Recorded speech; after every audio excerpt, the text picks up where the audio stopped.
Hey everyone, welcome to another edition of Training Tip Tuesday with me. I'm Coach Coral from Team Babe Athletics. So glad that y'all are making time to touch base with us and tune in for a short little piece that we hope will enhance your training and make you a better athlete and have fun at the same time. So before I get started, I just want to give a quick shout out to my co-coach, Coach Ray.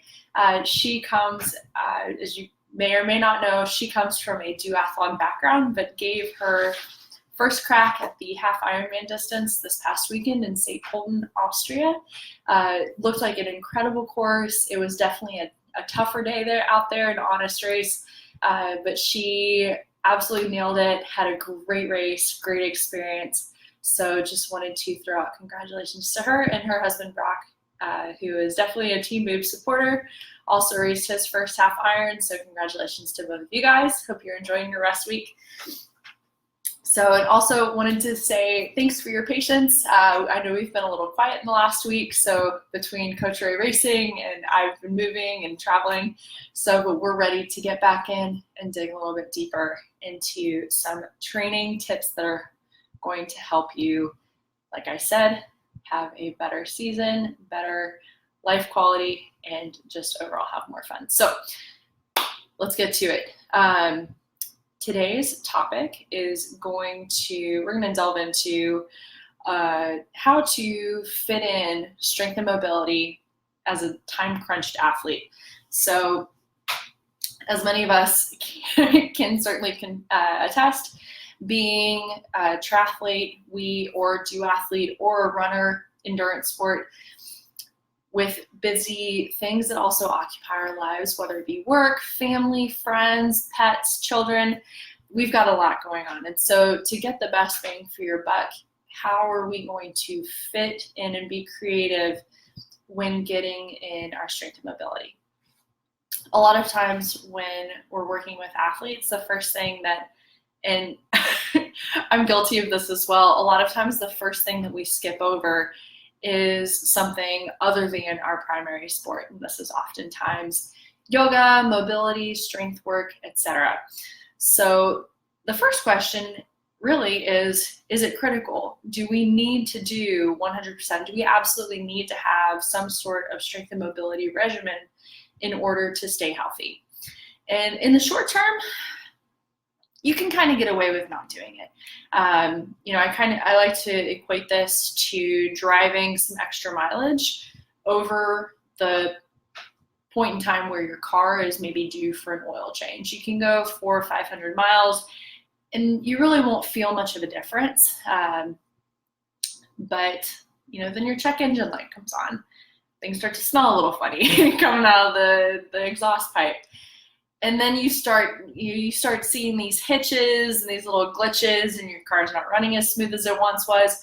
And it sometimes, because it becomes a little bit harder to backtrack, requires additional maintenance to fix, replace different parts, etc. And while we can't replace body parts, sometimes neglecting in the short term the strength and mobility regimen, it requires a much larger effort on the back end of things to fix whatever has gone sideways from not following a consistent, even if it's small pieces of time throughout your training scheme.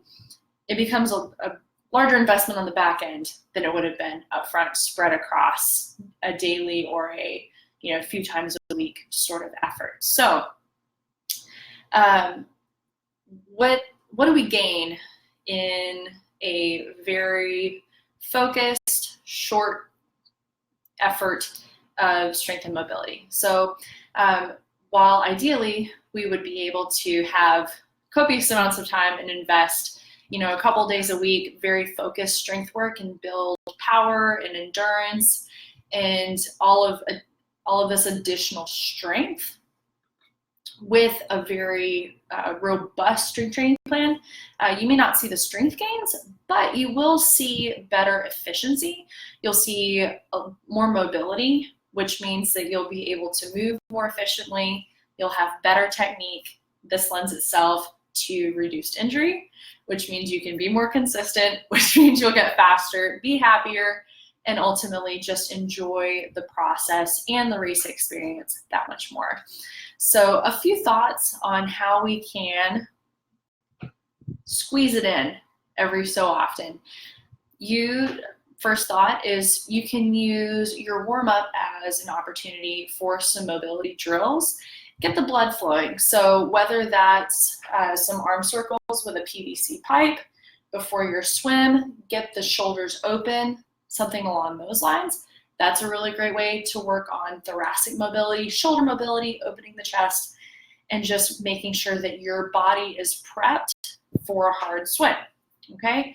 Another thought is if you are doing some foam rolling, which I highly recommend if you don't have the time to go see a massage therapist, getting some fascial release is really beneficial to making sure that things work properly. You can stick in some, 3 to 5 minutes. Maybe you've got 10 or 15 minutes of time on your hands during commercial breaks, watching a movie with your kids. I saw a really fun video recently of one of the pros. Miranda Carfrae, she was foam rolling on the ground with her little girl Izzy while they were playing. Gwen Jorgensen has done this too. So there's some really fun ways that you can still interact with family, enjoy some pastimes that are a bit more relaxing, although I don't know if foam rolling would necessarily be considered relaxing by all parties. However, that's another thought. Some other things, I like to do foot strengthening exercises for my arches. It's something that really benefits me as a runner, having strong arches. You can do that while you're washing dishes. Pick up maybe things off the floor with your feet, whether it be socks, paper towels, etc., things that have dropped. Work on your arch strength by picking those things up off the floor with your toes.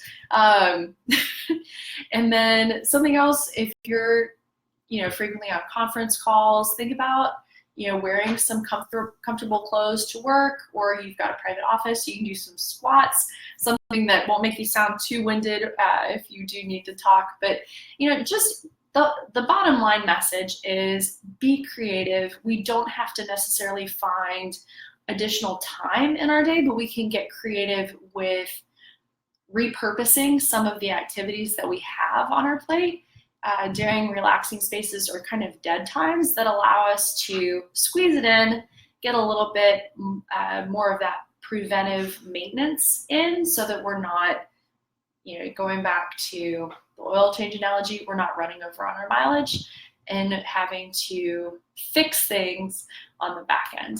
So if you have any questions about how, more specifics of how to go about building a good pre-workout mobility routine, or how frequently indeed you need to be doing these things, or even how to do them, period, don't be afraid to, or don't hesitate to message me or Coach Ray. And if you are in the Team Babe private team group, we will be touching on some of these routines over the next few weeks and already have in the past. So if you need help finding those, or you want more information on how to join the group, let me know and let us know if that's working, if these tips work for you, and how you're implementing them in your own training and daily living. So have an awesome Tuesday.